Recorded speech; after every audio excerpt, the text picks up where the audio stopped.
I sort of get this question by a lot of younger men and sometimes even younger women, but they always ask, how is it that the worst off pick, I'm not going to go into specific details, but the worst off pick can get the most beautiful woman, or the worst off pick could get the most handsome guy.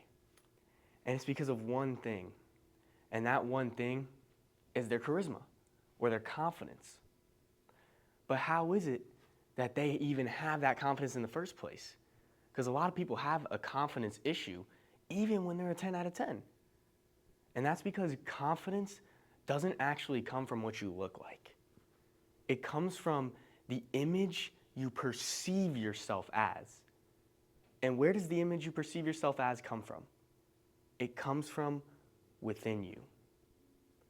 Let me tell you, our generation, this newer generation, is the most anxious generation, the most depressed generation, the generation that has the most mental illnesses. This is a huge problem in our society. We're all super anxious. I remember back when I was super anxious, before I learned how to rewire my mind. And when I was anxious, I have a video that I could put up, and I would literally sit in a chair. I would be crying tears at the dinner table because I didn't want to sit in that chair because I deemed it as dirty. And now it wasn't necessarily dirty as in germ-wise, like if I touched it I was going to get the flu or some COVID virus. It was dirty in a sense that it was exactly what other people didn't like. So if I sat in that chair and people didn't like people that smelled bad, that would be me. Or maybe they didn't like how I looked, that would be me. Or maybe they didn't like how I dressed, that would be me.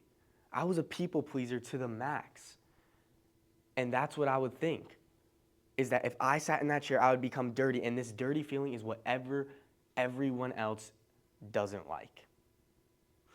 And it would rule my mind. It would go constantly down the rabbit hole because I was thinking, okay, if nobody likes me, then all of a sudden I'm never going to be successful. If I'm never going to be successful, then God's going to hate me. And if God hates me, then this is going to happen, and this is going to happen, this is going to happen. And I would just keep going down the rabbit hole until I literally got to the edge of the rabbit hole, to the bottom of the rabbit hole where I can't even see outside of it. And why was that? It was because of what was going on internally, up here. My anxiety was blinding my life. It was guiding my life. It was controlling my life. If my anxiety said, don't sit in that chair, I'm not sitting in the chair. Move it away from me. Because I don't want to feel that feeling. I don't want to go down the rabbit hole. I don't want to be in this closed box and I can't even see another human the rest of my life. I don't want to be that. So I ran from it. And this is for another lesson, but you definitely do not want to run from anxiety. More so dance with it, because it is an emotion. And if I were to go up to a beautiful young lady with this anxiety, as I'm walking up to her, my anxiety's talking the whole entire time. It's like, who do you think you are? You think you can get with her? Who do you think you are? You're ugly. Look at your clothes. What if you smell bad? Then she's never going to turn to you again. Then she's going to tell all the other girls in the school, and you'll never be able to find the most attractive women and have marriage and have beautiful kids, because that's one of my biggest goals, is to have a beautiful family. And there goes my anxiety again. Brought me down the rabbit hole. So by the time I got to her, I'm like, what's your name?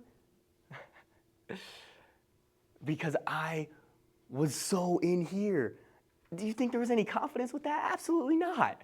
Confident people are like, yeah, hello, my name's Carter. I do this, this, and this, and I would love to get your number. Something simple like that. And then boom, it happens. Why? Because they're confident.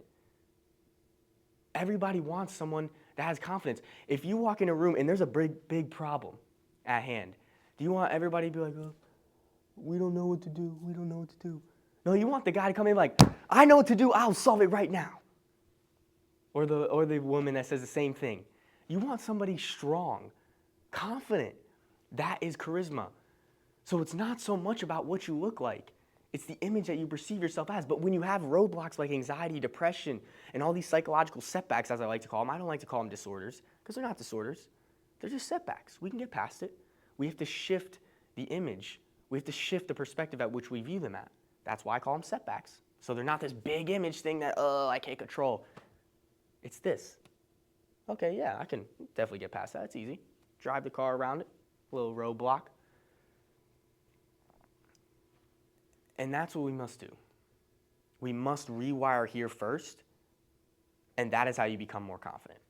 You don't become more confident by doing confident tricks and talking to more people, because if the anxiety's still there, if the depression's still there, if the old thought patterns are still there, they're going to bring you down, like I said, before you even get to the person like me.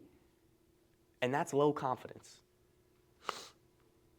That is what separates those worse off choices from the better off choices, is the confidence level, the certainty. Because think about it, what is the opposite of confidence? Uncertainty. What is uncertainty? Usually a little bit uncomfortable. What is uncomfortability? A lot of fear. And what is fear? Anxiety. So there we go. We get back to that root again. So we have to dig up the roots first. Excuse me. Before we can actually focus on that problem at hand.